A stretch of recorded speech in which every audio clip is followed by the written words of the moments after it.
فریدون نجفی که قبل از این 2 فیلم بچه گرگ‌های دره سیب و اسکیباز رو توی کارنامش داشت، حالا از سینمای کودک و نوجوان به سمت یه درام اجتماعی با موضوع رابطه انسان و محیط زیست رفته به اسم خاطی که فیلمنامش رو احمد رفیع‌زاده نوشته.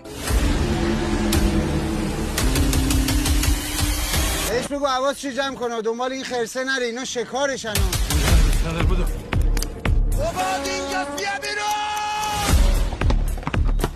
خان بابا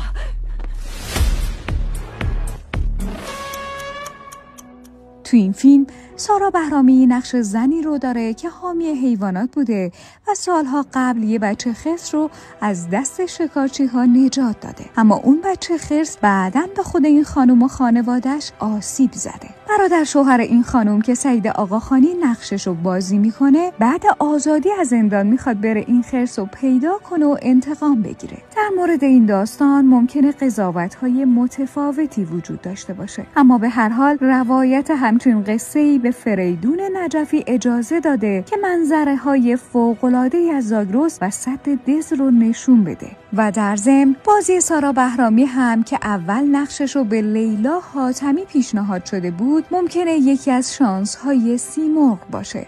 غیر از سارا بهرامی و سعید آقاخانی، آناهیتا افشار، فرید سجادی حسینی، علی عامل هاشمی، کاظم نوربخش، آرمیتا مرادی، شادی خلیلی و چند تا هنرپیشه دیگه تو این فیلم بازی کردن و تهیه کننده کار هم محمد کمالی پوره.